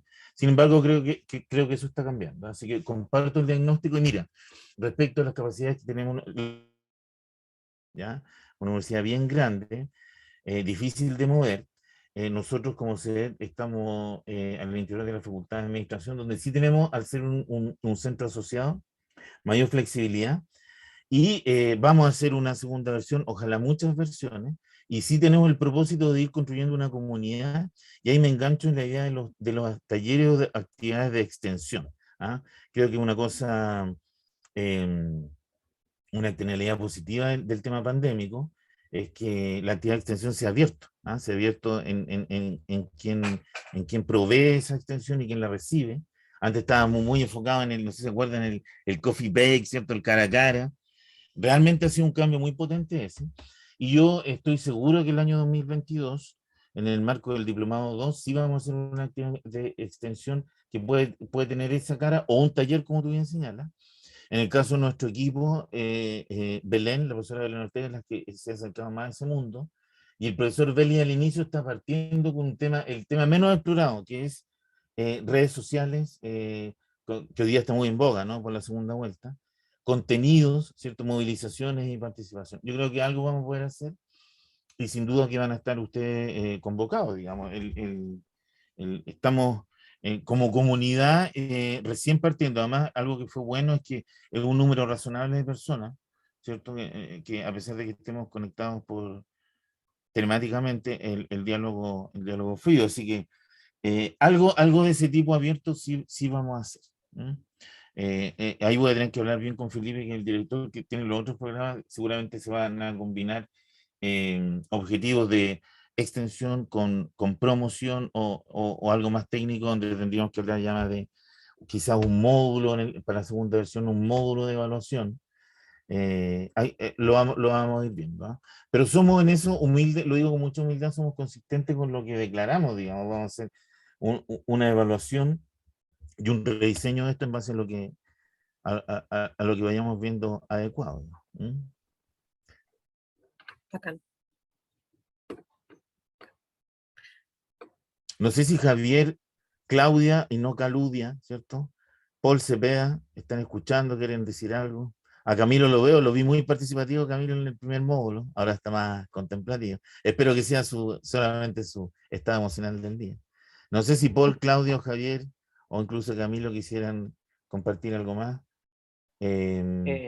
Profesor, bueno, quizás sumarme a los agradecimientos de este diplomado. En realidad yo creo que de todas maneras para mí va a ser un salto en lo que es los marcos teóricos para lo que hago siempre, que son propuestas que hacemos todo un capítulo de participación ciudadana, que lo hacíamos de manera muy intuitiva, que lo armaba yo con apoyo del equipo social, pero ahora voy a tener como una capacidad técnica para poder hacerlo de mucha mejor forma. Yo creo que eso me va a dar un hándicap profesional para lo que hago, que es competir cuando tengo que buscar un trabajo, que es licitaciones públicas. Entonces, Sí. yo creo que eso para mí va a ser un gran aporte a la empresa, digamos, a mi consultoría. Y quizás mandarle un saludo a Macarena, porque va a emprender un trabajo ahí en San José. Yo que es como creo que se lo comenté. Nosotros hacemos Marisol, ¿o no? Marisol, sí, le comenté. Y claro, ella tiene una tamaña tarea porque son muchas localidades y yo creo que hay muchas cosas particulares en cada una de esas localidades. Nosotros contábamos 11, que son las del PRMS, en el caso de San José, y por lo tanto es un desafío enorme, así que mucha fuerza en eso, porque en realidad participativamente tiene que, creo, ahora tiene más sentido cuando se construyen las ideas de visión, y ahí me acuerdo del cuadro que encontré súper bueno, cuando uno quiere romper la inercia del futuro que se viene en función de la tendencia, tiene que haber un impacto a través de los temas como de la estrategia, y yo creo que ahí es donde la participación ciudadana tiene que ser parte de mover ese hilo, salvo que no quiera moverlo y quiera mantenerse en ese confort que le puede dar una situación en particular, porque también es la pregunta de si hago o no hago el puente, aunque también entiendo hay lineamientos que son casi decisión solamente técnica, ¿ah? Y me acuerdo un poco de eso, y yo creo que siempre requiere un poco de preguntarse, pero si no se toma decisiones, también pueden quedar situaciones o servicios desprovistos, que es como por ejemplo el tema de la conectividad, el conectar un lugar a otro, ¿ah? Entonces, bueno, para mí ha sido súper bueno. Y escuchar a los compañeros me parece también que es un gran aporte, y quizás un alcance al diplomado es que quizás estas actividades que son las clases, si hubiesen más clases para discutir, para poder escuchar la opinión de los demás, se podría tener porque a veces no es lo mismo cuando uno lee los textos o está en la clase de la interacción. Creo que es como ideal, quizá he hecho mucho de menos la clase presencial, que sería como el la forma donde uno puede nutrirse mucho más intensamente en un acto presencial, que es como lo que nosotros promovemos también en nuestro trabajo, independiente de que entró fuerte Sí. o sea, esta forma, estos mecanismos que mejoran, yo creo, el acceso de mucha gente, pero hay algo en ese mirarse cara a cara, en esa cercanía que también hay que mantener, creo yo. ¿Mm? Sí, Como- sí, por supuesto, Camilo, me alegra escucharte también. La alternativa positiva a la que yo hacía ilusión es específicamente la extensión, ¿ah? No a las clases, yo también he hecho menos las clases, una experiencia formativa más sistemática requiere presencialidad, pero por ejemplo un taller o la conferencia X, hoy a eso me refería, que podemos mm. articularnos con mayores facilidades y flexibilidades. ¿Ah? Me alegro también que sientas que van a estar más robustas tus propuestas, te deseo ahí suerte, la competencia es grande, ¿ah? Yo creo que y creciente, un mensaje aquí es que tanto los contenidos, sí, un poco, pero las metodologías que revisamos, que les presentamos, eh, si una máxima metodológica es hay que ser flexible, empático y adecuarse, más aún en contextos participativos. ¿Ah? En la duración de un sociograma, o sea, digamos, como técnica de producir información o acuerdo de relación, es lo contrario a una muestra estadística, ¿no? A los niveles de error, ¿cierto? A la varianza, donde me sale un número y yo tengo el argumento científico técnico para defender eso. ¿Ah? Por eso hemos insistido mucho en transferir principios y contenidos, porque ahí es donde ustedes se pueden defender frente a áreas de incertidumbre creciente o también frente a áreas de diversidad, donde hay disenso, digamos. ¿Ah? Y eso el oficio se los va a ir dando, y yo no tengo ninguna duda. Y, profesora, mire, me pasó, disculpa, Sara, me pasó justamente en el ejercicio que ahora que llevo hartos años haciendo, dibujando planos, ¿ah? Planos que son planes, y tomo decisiones y pongo las líneas en el territorio y sé que estoy pasando por un terreno de un vecino y a veces me estoy pasando por arriba de una casa y empiezo a tomar decisiones y digo, tiene que ser tan sensata la toma de decisión y es tan difícil después justamente darle un número, así como decir, estoy tratando de ser lo más sensato posible, pero además a la vez tengo que estar pensando si el número me va a dar. Entonces, súper complejo como el ejercicio de enfrentarse a ese territorio y una de las cosas que he estado pensando ahora último, a la luz del diplomado, es que tengo que a justificar mucho más en ese sentimiento que se transmite a través de la comunidad, así como para dónde van ellos pensando, tratando de imaginarme un poco lo que ellos dicen cuando declaran cosas, que en el número, que si tengo que justificar o no el número, que después le voy a buscar una justificación al número porque es más importante ese cruce, porque yo algo del número pongo cuando trazo la línea, por decirlo de Sí, alguna manera. No estoy diciendo que es una raya, o sea, voy a sumar uno más una suma nomás, sí, sino que es un juicio. Claro, y sí, entiendo, Camilo. en el límite de creer Ya. Dios de la decisión. Ya, eso de harto. Mira, qué Claro. interesante. Sara, ¿querías decir algo tú? Respóndele nomás a Camilo porque lo veo muy concreto, chico, conciso, que no da Ya, para mira, hablar. escuchando a Camilo, ¿qué les diría yo? Claro, está, digamos, la entrada de Camilo, si entiendo bien su posición, es del mundo técnico, técnico empresarial, ¿cierto? Los espacios territoriales. Marisol está desde la esfera estatal, ¿cierto? Me parece que Milena y Alfonso también. Entramos desde distintas veredas aquí, ¿ya? Primero, y ahí hay matices. Pero el matiz más importante, colegas, creo yo, es el espacio donde nos encontramos. Van a haber espacios donde Camilo o Marisol pueden ser facilitadores de una comunidad empoderada, de una comunidad que tenga muy claro en su memoria, en sus frustraciones, en los fracasos, donde, por ejemplo, haya alto conocimiento técnico, donde los que viven ahí son profesionales, que se implican, ¿cierto? También Camilo y Marisol se pueden enfrentar a comunidades absolutamente vulneradas, no solo materialmente, culturalmente, ¿ah? Y donde en lugar de ser facilitadores van a ser inductores de algo, ¿ah? Y donde este tema de acercarse a lo popular va teniendo matices. A eso me refiero donde no hay que recibir esto de manera dogmática, donde si siempre hay que ser flexible metodológicamente, aquí mucho más, porque el espacio de la sociedad es un espacio heterogéneo. Y hay que adecuar esas herramientas. Sara, sí, dígame nomás. En realidad, acordándome un poco de las diapositivas, que ahora no tengo mi cuaderno de apuntes al lado, en algún momento hablamos de planificación situacional, que creo que era como la llamaba Matus. Sí. ¿Esa sería la misma que la participativa? ¿O es una No, que yo, estaba en camino a la participativa? en camino, sí, la planificación participativa yo diría como ámbito es muy reciente, de hecho yo con cariño la traté de articular, pero hay pocas publicaciones, hay pocos especialistas que se sitúan en esa Pero trinchera. la llamada situacional sería de este último paradigma, Sí, digamos, de sí, sí. la Está en la familia. La planificación situacional yo se las marqué primero por Carlos Mato, gran profesor chileno, que imagínense la piedra que colocó, entregó elementos para ir dejando la planificación normativa, no en el pasado, ¿cierto? Pero en su lugar específico, la madre o el padre de la planificación estratégica, y tiene muchas publicaciones que los pueden entretener y sin duda que los pueden formar.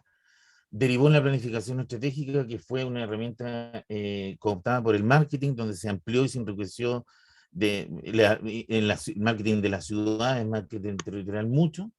Y hoy día la planificación estratégica está, todos hemos tenido una experiencia de planificación estratégica, ¿no? Todos hemos estado en algún momento de nuestras vidas hablando de la visión, la misión, el diagnóstico, como que se instaló, igual que los promedios, ¿no? Está ahí. Lo que yo quise decir es que la planificación participativa viene de esa familia de innovaciones, ¿cierto? Donde recuerden la Unión Soviética, alto consenso autoritario. ¿Para qué vamos a pensar alternativas si tengo, no solo tengo todo claro, sino que tengo todo amarrado, ¿ya? Eso en los dos extremos de las recetas de la geografía que hemos superado. No sé si Marisol era una mano o no era una mano, lo que le vi. Milena. Profe, claro, tomando el punto anterior a lo que decía Sara, a mí me toca también, porque yo desde lo que estoy trabajando, yo les estaba, que en esta administración yo pasé al último escalafón casi limpiando el baño. Entonces, así ha sido atroz para mi ¿Dónde está usted en administración, vivienda? en el Instituto de Seguridad Laboral. ISL, ya. Sí. Bueno, pero yo estoy desde la otra vereda también, pues yo soy dirigente social y soy dirigente social hace años, entonces, comunitaria. Entonces, claro, cuando se habla esto y viene también esto, y esto también sirve, digamos, para salirse desde donde uno está, porque uno está desde adentro, yo soy miembro de esta comunidad y soy esa parte donde nosotros deberíamos estar. Entonces, esto me ha permitido mirar desde arriba. Y efectivamente, la gente, y tenemos un tema cultural, de que cuando el tema es individual me interesa mucho, cuando es colectivo importa menos, cuando no me afecta directamente, o esto va a ser en 3 años más, entonces, ¿para qué vamos a estar ahora? Después puede ser. Entonces, después nos incluirán. Y cuesta, pues, si cuesta, y hay que ver también, porque claro, cuando viene un organismo público, ve desde lo que hay, se instala con el dirigente, con el que habla más, el que habla menos que atrás, no, nadie lo pescó, y a lo mejor esa persona, cuando uno está trabajando sola, sin el organismo público encima, claro, pues el que habla menos es cuando estamos en algo, es el que se le ocurre la mejor idea, porque está pensando, está creando todo el rato y no está interviniendo. Entonces, desde esa otra parte también hay que ir educándose y educando continuamente respecto de cómo aprovechar las instancias participativas. Por ejemplo, ahora tenemos un municipio ahora nuevo, por supuesto desde las últimas elecciones, y claro, y está en proceso de poder hacer la participación, digamos, para ser un municipio participativo. Sí, la Ya escuché, han es puesto, una mujer, ¿no? Es una mujer la sí, la alcaldesa. Carla Sí. Atma. Y bien, y súper bien, pero ahí habido súper poca asistencia de dirigentes sociales Sí, que quieren participar. sí. No sé si será la hora, si será la poca difusión, puede ser también, porque también las convocatorias, lo que conversábamos la otra vez con Camilo, por ejemplo, que la convocatoria influye mucho, cuánto tiempo, cómo se hace, a quién llega, si se hace por redes sociales o no. Por ejemplo, acá donde yo vivo, es la mayoría gente adulto mayor, que maneja muy pocas redes sociales, se informan a través de una radio y una radio AM. Entonces, es distinto, pues, es distinto Sí. de cómo yo puedo informar. Entonces, por ejemplo, para mí es más fácil poder, por ejemplo, ubicar a cierta gente, y que nosotros hicimos un censo distinto, nosotros hicimos un censo, aparte del otro censo, hicimos un censo barrial. Y en ese censo barrial, por ejemplo, identificamos a gente que puede transmitir información fidedigna desde una calle. Por ejemplo, de qué persona hay adultos mayores que son insulino dependientes, por ejemplo, y que en el caso de emergencia va a poder recibir ayuda de otro vecino. ¿Quién se va a hacer cargo de esa persona en caso de que ocurra una emergencia? Y todas esas cosas las hicimos solos. Y tenemos los resultados y todo, y nadie más nos pescó con eso, nadie más. O sea, nosotros podríamos tener, y lo tenemos sistematizado, porque hubo profesionales que se comprometieron gratuitamente a hacer eso, y después nadie nos pescó. Y hay información riquísima que podría determinar un avance tremendo, digamos, para este sector, y no hay. Y claro, entonces la gente después se aburre. La gente dice, no, porque cuando vienen para acá, nos vienen a preguntar 2, 3 cosas y listo. O lo importante es si hay torta. ¿Hay torta? Y cuando yo hago Sí, las cosas no tengo torta, pues yo no tengo plata. sí, sí, entiendo. Claro, entonces ese tema de que uno sea, nos acostumbramos, porque yo soy parte del territorio, nos acostumbramos a esta cosa clientelar, de que iríamos para acá, ya sacarse la foto, la captación que hace el alcalde de algunas juntas de vecinos, de que cuando son de su sector apañan nomás, y cuando son del otro sector queda desprotegido absolutamente y no nos van a pescar para nada, y eso pasa siempre, pues. Sí, Entonces, claro, yo trato por lo menos de decir, ya, vamos a hacer esto, ya, pero tú, ¿qué vas a hacer? Porque aquí yo no puedo hacer todo, porque siempre queda el presidente nomás dando vuelta, por la presidenta, el resto de directiva no apareció más. Entonces, y el tema también que es recurrente, el tema de la plata, por ejemplo, que en las organizaciones sociales el tema de la plata, hay preferible no juntar plata, porque lo enreda todo. siempre alguien se va Problema. con la plata. Sí. Entonces, y aquí Igual, hay que devolver. respecto a lo que tú comentas, Milena, a mí me pasa súper parecido porque yo como que ejecuto programas que en teoría son focalizados en las organizaciones territoriales y uno va feliz y se encuentra con esto, ¿verdad? De que no quieren participar, entre comillas. Pero también pasa que la participación no se da solo porque se da un espacio participativo, como acordarnos que tenemos que aprender, que hay que educar, que está la capacidad de participar versus la oportunidad de participar. Y obviamente en Chile nadie está acostumbrado a participar.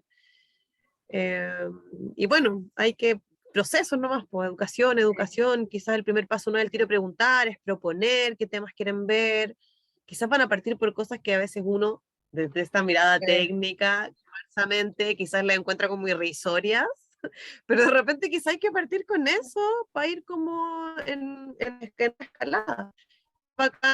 Si una administración nueva que tiene 4 años, de repente hay experiencias mucho más cortas en que está empezando a hacer esa escala y terminó tu experiencia y quedó esa semillita ahí, quedó, nadie más la regó y volvemos a hacer de nuevo de alguna forma. Entonces, sí, y hay que tener tolerancia al fracaso, sí, porque hay que perseverar muchas veces, hay que intentarlo de nuevo y cambiar la estrategia. Uno iba con una idea y no es así, no es así, hay que quizás no cambiarla. citar solo dirigentes Sí, también. Yo me he dado cuenta que, no puedo hablar por todas, pero hay una brecha gigante entre los dirigentes y sus socios, como que no hay comunicación, entonces también citando al dirigente, puede que te toque uno súper participativo, pero que no te habló nada cercano a las necesidades de su comunidad. sí. Y, O que está ahí ya, porque era no, el único que se quiso tirar nadie más quería ser el además, presidente. claro, además, nadie quiere ser presidente, lo que tú decís, juntar plata a un cacho. Sí, tremendo desafío que tenemos. Tengo ahí 2 comentarios, pero Marisol tiene la palabra. Pidió la manito, ¿no? O a veces Sí. traiciona la mano. No, Diga, sí, Marisol. gracias. No, yo quería comentar 2 cosas, uno de lo que había dicho Camilo delante y también lo que dijiste tú, Gabriel, respecto a acá San José de Maipo, y gracias por el apoyo, Camilo, que claro, acá, no sé, aproximadamente entre las oficiales y no, hay como 23 localidades, el territorio de San José de Maipo es el más grande de la región metropolitana, pero tenemos una dispersión y además una ruralidad, tema de conectividad, etc. Entonces, cada territorio o cada localidad es muy diferente a las otras. Entonces, cuando se habla de la identidad del Cajón del Maipo, es súper difícil como decir, esta es la identidad. Entonces, o algo que nos identifique, quizás la geografía más que nada.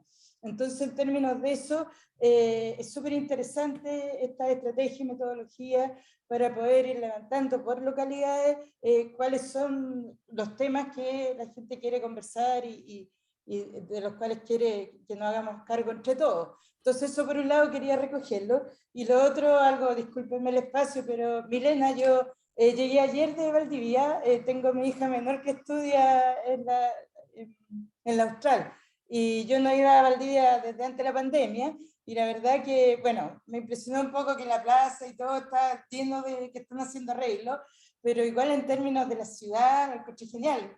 O sea, si uno lo ve como el contrapunto de lo que vivo yo acá, y además yo vivo en San José de Maipo, o sea, está todo, caminé un montón, llegaba a todos lados caminando, la verdad, y la gente igual súper como amable, la verdad que quedé feliz de haber visitado tu ciudad, así que eso quería comentarlo. Sí, gran Qué bueno, ciudad. me tienes que llamar, po, cuando Una vengas de gran nuevo. ciudad. Es que Oye, ahora antes, fíjense que voy a estar contactada contigo. Sí, po.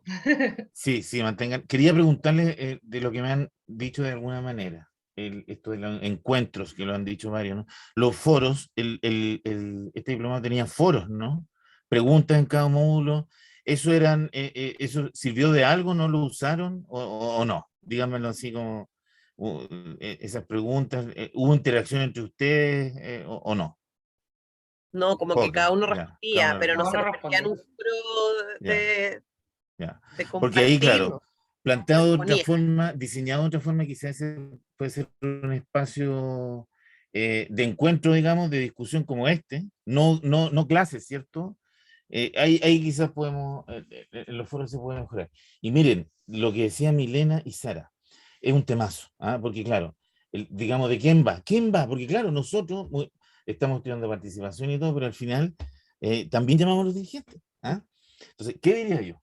Y esto lo he conversado mucho con los propios dirigentes de Pudahuel, he trabajado hartos años ahí con ellos, y me doy cuenta de eso que también es global. O sea, miren, el llamado es multimétodo, ¿ya?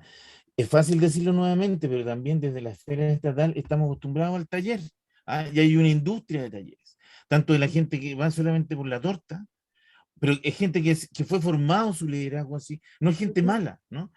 Pero ese es un clic, lo que yo más quisiera insistir es que no tenemos por qué dejar de hacer talleres, pero no solo talleres. ¿Ah? Lo mismo que el límite de empleo. ¿Por qué no hacer lo que esperamos robustecer en el otro módulo? Porque algo está emergiendo. Pero estas metodologías que les dijimos con el módulo 1, Vox Vote, Mentimeeting, consulta. ¿Por qué si no están prohibidas? Consulta abierta. Yo les digo, por ejemplo, si hay una dinámica donde el agente, hombre, mujer, cualquier identidad de género, ¿cierto? Sub 30, olvídense de los talleres, olvídense de los talleres. Partan con interacción, redes sociales, quizás con aplicaciones que ni conocemos. Hay que ir ahí soltando la mano, absolutamente. ¿Ah? Cuando yo les digo, hay que tener un poquito más tiempo, no es solo para hacer más talleres al inicio y encontrarme con los mismos dirigentes, ¿cierto? Le digo, también, pero no lo único, ahí ese salto depende de nosotros.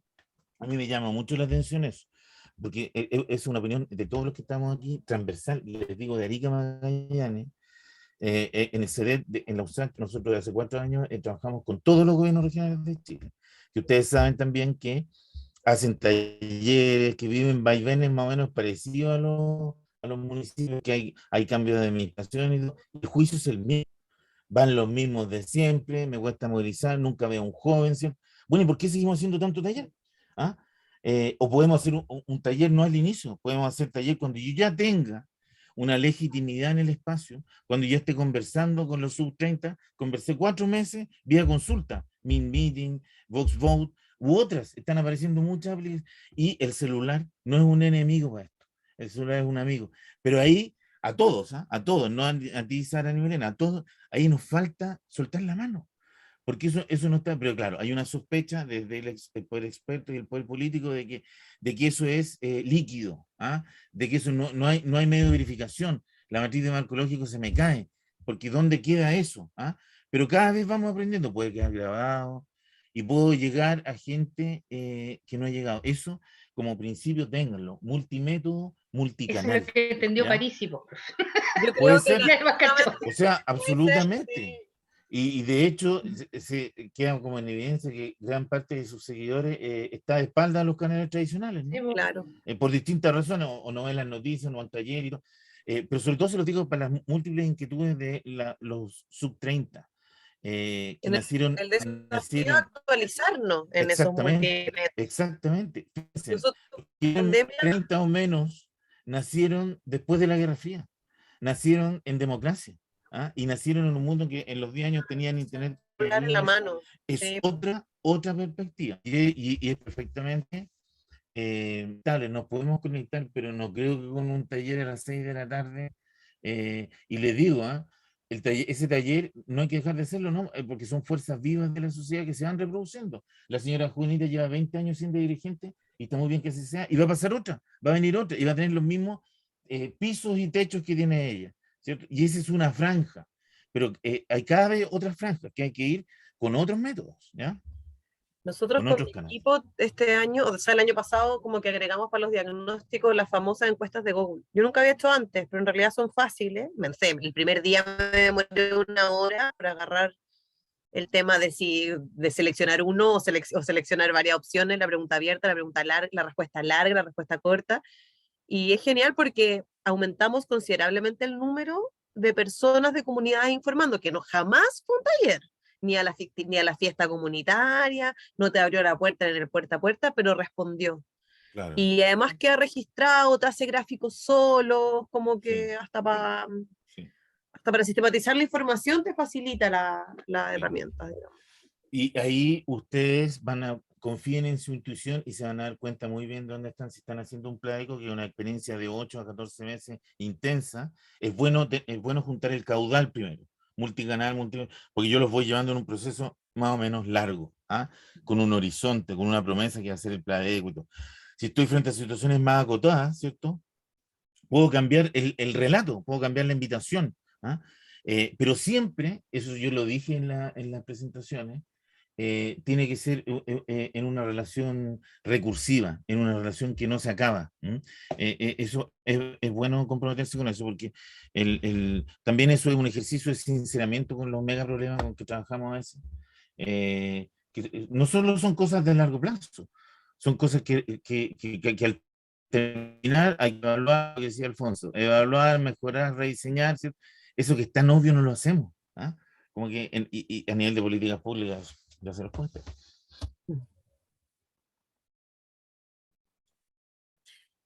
Bueno, yo, dígame, La última dígame, sugerencia Sara. como de diplomado, yo creo, Sí, sería quizá, por lo menos para mí, en algún momento con algunos compañeros lo conversamos, hubiese sido más cómodo que quizás 2 clases en vivo, quizás por ramo, módulo. por Ya. módulo, como en vez de presentaciones, el PPT y al final la clase, quizás clase, tiempo para la lectura de texto, qué sé yo, clase de nuevo, que sería como esta, que es como la del día antes de finalización de Sí. módulo. Creo que es más ameno y más fácil concentrarse, estar y ahondar, que solo vía PPT, aunque tengan audio y todo eso. Sí, yo creo que eso también es posible incorporar. Y en el horizonte, lo que decía Camilo, la presencialidad también, a toda la universidad. La universidad desde la USACH, desde octubre del 2019 que no volvemos, en el pregrado. No es algo de... Y claro, hay un llamado, y ha pasado un fenómeno, no sé, bueno, María tiene su hija en la universidad también. Hay muchas universidades donde los estudiantes ya se adecuaron y les gusta este formato. Sí. A lo mejor su tiempo es libre, muchos están trabajando en cosas que no podían trabajar, y en varias va a costar volver, porque claro, le tomaron el gusto. Claro, y para una Yo familia Pero quería, ese, es más barato pagar la mensualidad, una buena conexión a internet y a computador, que cuando tu hijo tiene que irse a otra ciudad y mantenerlo allá, sí, también lo po, hace más asequible económicamente, obviamente. exactamente, todo eso Y quizás influye. muchos de nosotros estamos aquí gracias a que online, porque vemos de todos lugares de Chile, Sí, quizás no nos hubiésemos pegado el pique todos los meses a Santiago, ¿cachai? sí, claro, eso por un lado, y lo otro, lo único que yo agregaría a lo que dice Sara, es que para mí, por ejemplo, esto ha sido súper complicado en horario de trabajo, Y y 4 de que la tarde. además fuera día las prácticamente sesiones presenciales. No, esta Clases remotas, o sea, online. porque lo que pasa la es que, clase online, sí. claro, el tema es que Para mí además, esto ya es presencial ya, así que estoy medio confundido, pero la entendí bien. esto de ahora, porque lo que pasa es que lo otro que a mí me complicó es que lo pusieron en un día fijo, o sea, quizá ir cambiando los días, porque como decía antes, yo todos los lunes tengo reunión de directores de 3:30 a 6 de la tarde generalmente. Para mí, lunes es imposible estar en la clase presencial, ir jugando con los días. O hacerlo a las 7 de la tarde, O 8. de frente el horario después de trabajo. El horario se porque- puede cambiar y la fecha se puede dar un rango, digamos, y que Sí. cada grupo... Y no ya los pasos. y eso yo me comuniqué con el tutor al principio, le manifesté, me dijo que bueno, que ya estaba todo listo, pero como sugerencia que cuando se calendarice este tipo de clase, que se haga como más participativo también, y Sí. que podamos elegir horario y todo, porque la verdad que a mí eso me dio un poco Lo de completo. lástima poder participar en todas las clases de este tipo. Sí, entiendo. He recogido los puntos, me parece. Sí. No, yo creo que hay algunos que no es difícil implementar, ¿eh? Vamos a hacer una evaluación ahora con el profesor Paglia y Felipe Ortega. ¿eh? Porque la profesora Ortega no está llegando, está en España, por razones de salud. ¿eh? Bueno, estimadas y estimados, los felicito a todos los que han hecho este diplomado, en particular a ustedes que literalmente han dado la cara, ¿cierto? En esta última sesión presencial. Yo también transmito mi alegría porque, como les comenté, fueron varios años en que lo intentamos, ¿no? Y el 2019 íbamos a salir justo cuando cambiaron todas las rutinas en la universidad. La universidad, como ustedes saben, es un foco donde hay juventud, hay intensidad, ¿no? Y fue fuerte para la Universidad de Santiago. Me refiero no a la pandemia, me refiero a octubre del 2019 en Santiago, digamos, y paralizó muchas cosas. Y haberlo sacado aquí, no solo por la voluntad nuestra, sino que haber tenido los alumnos de la calidad de ustedes, eso me lo dijeron también, sobre todo la profesora Belén, quedó muy contenta. Ha sido un agrado, son buenos los comentarios, y ojalá que podamos hacer alguna actividad de extensión donde no nos desliguemos completamente. Una actividad de extensión, voy a proponer yo, inteligente, de manera que se puedan enriquecer ustedes, los futuros alumnos también, de los mundos donde ustedes se van a ir desplegando. Yo creo que hay alguna forma de hacer eso, de no desvincularnos, de ser una comunidad que vaya creciendo. ¿ya? Así que, bueno, si no hay más asuntos, cerramos esta sesión presencial, quedan con Hans y con Jocelyn por cualquier tema, ¿cierto? Y bueno, les mando un abrazo virtual a todos ustedes, y les doy las gracias también, les deseo mucha suerte. Muchas gracias, profesor. Profe. Hasta Muchas luego. gracias. Gracias, Chao a chicos, todos. chicas, que estén Chao muy Camilo, bien. chao Que Milena, estén muy Chao. bien. Muchas gracias. suerte a ustedes, que les vaya bien, voy a desconectarme, chao. Chao. Chao.